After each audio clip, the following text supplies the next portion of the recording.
And staying with jobs, two protest movements came to the region today. Yes, first protesters against corporate capitalism. They set up camp in Nottingham city centre. And then a successor to the famous Jarrow March of 1936 arrived in Leicester, and that's happening right now. So let's cross over to our reporter Helen Astle, who's in the city centre now. Helen, what more can you tell us?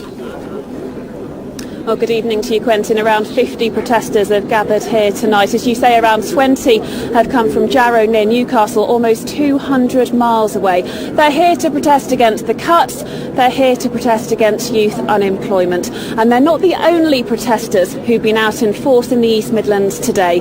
Over in Nottingham, around 20 campaigners took to the centre of the city onto the market square to set up camp there. Occupy Nottingham are demonstrating against social and economic inequalities around the world. It follows gatherings at London's Stock Exchange, and organisers say they'll stay there as long as it takes. We can make a difference. Just by being here, we're making a difference. We're planting a seed of thought. We're encouraging discussion about subjects that people might not have discussed together before, and we're waking people up to the reality of what's going on.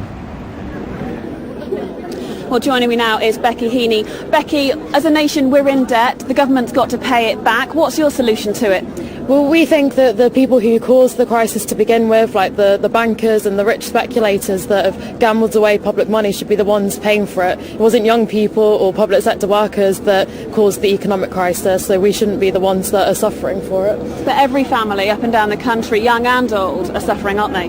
They are, and that is as a result of the cutbacks that the government are making. The people in the government, like Cameron and Clegg, their families aren't suffering. They're still able to send their children to private schools, to university. It's ordinary people and working class people who are suffering, whose EMA are being cut so they can't go to college anymore, whose tuition fees are being risen so they can't go to university, who are unable to find a job. It's us that are being made to suffer, not the people at the top who caused the mess to begin with.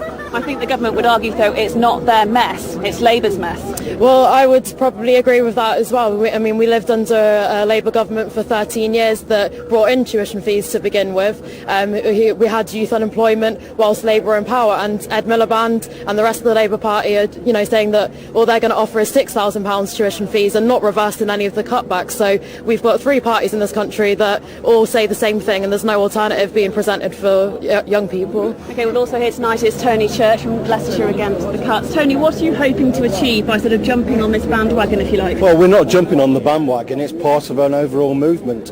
Leicestershire against the cuts will cooperate with the Jarrow March, to cooperate with trade unions for November the 30th. We're seeing a big build-up of protests now against the plans of this government to make working people pay for a crisis that they didn't create. And this is just part of it. We've seen the Occupy movements. We'll see a general strike of public sector workers on November the 30th, and this is just one part of it tonight with the Jarrow March. Thank you very much for joining me this evening. Well, the Jarrow Marches will be here in Leicester for the next couple of days. They then set sail to London, where they're hoping to arrive on the 5th of November. OK, Helen, we'll leave it there. Thank you. Who've just left education and are trying to find a job. Hope can be hard to come by. Yes, youth unemployment is at a record high, and to make their voices heard, some are taking inspiration from a march that happened 75 years ago. Lisa Siegel picks up the pace. In 1936, during the time of the Great Depression, a group of 200 men from the once great shipbuilding town of Jarrow near Sunderland marched the 300-odd miles down to Parliament in London to protest about mass unemployment and extreme poverty across the whole northeast of England. 75 years on, a group of protesters are 2 weeks and 150 miles into a new march following in the footsteps of the original Jarrow Crusade. But there's one big difference. It's not family men marching this time round, it's young people. Hi Matt, I'm Lucy. Hi Lucy. Can I walk with you? Of course you can, yeah. Matt, what are you marching for?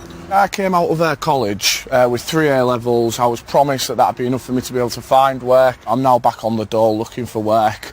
Are you saying there's no work that you want to do? I mean, what about other jobs? Applied and not back, unfortunately. What about stacking shelves in supermarkets? What about apprenticeships? I've tried McDonald's, I've tried Burger King, your Asda's, your Tesco's, all the quote-unquote unskilled jobs, and I've been knocked back at every opportunity. Young people especially, because they haven't got the experience that older workers have got, are failing to get into the job market, and as a result haven't really got a future when it comes to jobs. They they've been joined by retired workers who fear for the new generations of unemployed.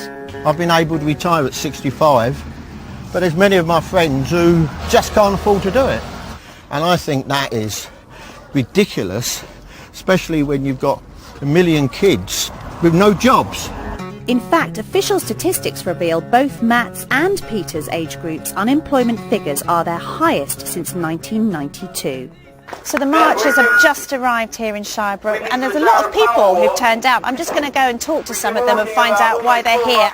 I have a son and he's been out of work, 2 years, and can't get anything.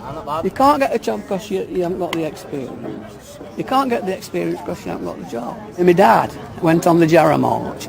He'd only be about 14 probably that time, and he was working at the pit then. When the original Jarrow marchers arrived in London 75 years ago, Prime Minister Stanley Baldwin refused to see them. But this time it's going to be different. While Matt marches, the One Show are putting his questions to the government's employment minister. Does he want a generation of people who are going to be left on a scrap heap with absolutely no future? I don't have a magic wand, I wish I did. But what I do have is the ability to say to somebody like him that we'll give you the best support we possibly can. You've let this age group down. You've left them without any options. We have schemes designed to help them get into the workplace for the first time. The Work Experience Scheme, which is helping tens of thousands of young people get a foothold into the workplace. And for those who are struggling, the work programme will deliver much more tailored back-to-work support, personalised help to really help them as individuals find the right opportunity. If these schemes were genuine, if they actually offered jobs and if they offered genuine training, then people wouldn't be unemployed, people wouldn't be on marches like this to fight for a future. Yes, of course, the labour market is tough at the moment, the economy is in a difficult place, but at any one time, even in difficult times, we in Job Centre Plus are taking in 90,000 vacancies every week. That's between 4 and 5 million jobs a year. I don't want any young person to feel they're on a scrap heap. And I have to say, I don't want any older worker, those people over 50 either, to feel they're on a scrap heap. Yeah, okay, well, Lucy is here. Now, this march started up in my neck of the woods, so I'm really interested to see what the outcome of it will be. Yes. But there's been quite a lot of cynicism around it, hasn't there? Yeah, there has. And there's been some people who said it's a sort of mockery of the original march 75 years ago when there were hundreds of people. But these people, from what I saw, they feel so strongly about this. And there was a lot of support, lots of people tooting their car horns, coming out of their houses. We met people whose parents have been on the original march. People turn up at the rallies. And there's huge depth of feeling about this issue, particularly for that core younger age group who are very, very vulnerable. Yeah, yeah. And you have come across a study, haven't you, which shows us what the long-term effects of youth unemployment then is? Yes, there's been a lot of research done at Stirling University in Scotland, and the first, the financial penalties seem to be twofold. So first of all, it means that it's not just that singular bout of unemployment. If you're unemployed during that age group, you're likely to be unemployed again in the future.